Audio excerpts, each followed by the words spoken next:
Tonight at a Christmas tree farm, a hardworking man buys the last tree. But when he sees a stranger crying, he gives it away. What he doesn't know, that one kind act will lead him to a love and a miracle he never expected. Keep watching, and don't forget to subscribe to Black Inside USA for more heart-touching stories. Snowflakes danced in the winter air, falling softly over a glowing Christmas tree farm wrapped in twinkling lights. The word joy shimmered above a cozy little shop, promising holiday cheer to everyone who walked through the gates. But tonight, not everyone felt joyful. Marcus Carter, a strong and quiet man in a navy jacket, stood by a green pickup truck, rubbing his cold hands together. This Christmas meant more to him than any other.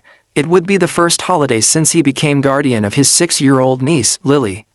His brother's passing had left a hole in his heart, but Lily's laughter kept him going. He had promised her the perfect tree, a real one, tall and bright, a tree that would make her believe Christmas is still magical. After days of searching, he finally found one, the last tree left on the lot, and he tied it carefully in the back of his truck, feeling proud and relieved. Just as he tightened the final rope, he heard the soft sound of someone crying. He turned. There, standing between blowing trees, was a woman in a red dress. Her hands were folded, her eyes filled with tears she tried to hide behind a shaky smile. She was staring at the empty space where the trees used to be. Marcus took a slow breath and stepped toward her. "Hey, you okay?" he asked gently. She wiped her eyes quickly.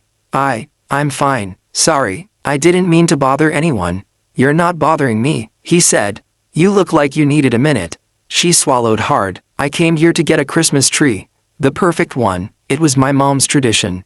But, I guess I was too late." Marcus hesitated. He could tell there was more behind those tears. She offered a sad smile. "She passed away last year. This is the first Christmas without her.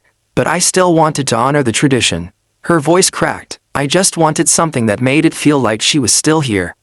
Marcus's heart clenched. He thought of Lily. He thought of losing family. He understood. He glanced at the tree in his truck, the one he promised his niece, the one they both needed for their hearts. But this woman, she looked like Christmas was slipping away from her. He walked back to his truck and loosened the rope. She blinked, confused. "What are you doing?" "You said you needed a tree for your mom," Marcus said softly. "Take this one." Her eyes widened. No, I can't. "You got it first." "Maybe," he said, "but I think you needed more." Tears streamed down her cheeks, not of sadness this time, but disbelief. "Why would you do that?" she whispered. "Because someone once did something kind for me," he replied. "And I promised I'd pass it on." She stared at him, overwhelmed. "Thank you? I don't even know your name." "Marcus," he said, offering a warm smile. "I'm Emily," she replied, clutching her hands close to her heart. I don't know how to repay you." "You don't need to," he said. "Merry Christmas, Emily." Emily stepped closer, her voice soft with gratitude. "Would you, maybe help me take it to my place?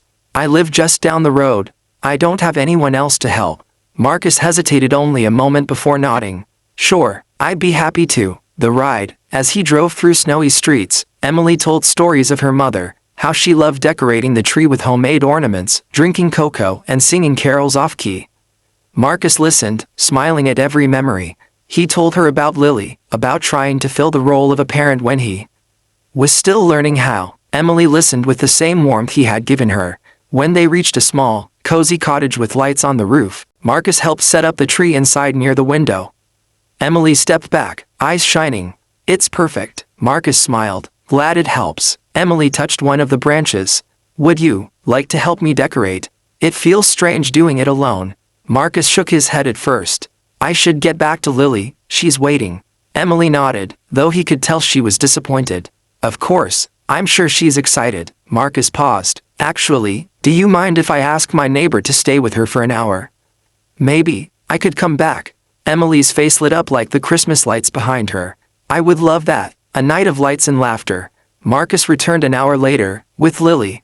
The little girl's eyes sparkled when she saw the tree. Emily knelt to greet her. "Hi Lily, I'm Emily, would you help me decorate?" Lily nodded enthusiastically. Together, the three of them hung ornaments, glittering stars, tiny bells, little handmade decorations Emily's mom had crafted years ago. Marcus lifted Lily so she could place the angel at the top. The cottage filled with laughter, music, and something magical. Hope. Emily made cocoa with marshmallows. Lily fell asleep curled up on the couch beneath the glowing tree. Marcus covered her with a blanket, watching her breathe peacefully. "You're a wonderful guardian," Emily whispered. "I'm trying," he confessed. "You're doing more than that," she replied. Their eyes met, lingering in the warmth of the lights. Emily looked down shyly. "Thank you, again. You brought Christmas back into my life. And you reminded me what it means," Marcus replied. A soft moment settled between them. No rush, no pressure, just two hearts quietly learning how to beat again. The new tradition. For the next week, Marcus and Lily visited Emily every evening. They decorated the yard, baked cookies, and shared stories by the tree. Lily began calling Emily Auntie M, and Emily's heart melted every time. When Marcus arrived, Emily's face always brightened more than the lights outside. One snowy night, Emily gave Lily a tiny gift, a handmade ornament with a picture of her and Marcus inside a little heart-shaped frame. "It's so we remember this year forever," Emily said. Lily gasped, "Can Emily come to Christmas at our house?" Marcus glanced at Emily, who looked suddenly hopeful. "Only if she wants to," he said. Emily smiled. "I would love to." Christmas Eve, Marcus's house glowed with decorations Lily helped hang. Emily arrived wearing the same red dress, because she told Marcus it was her mother's favorite.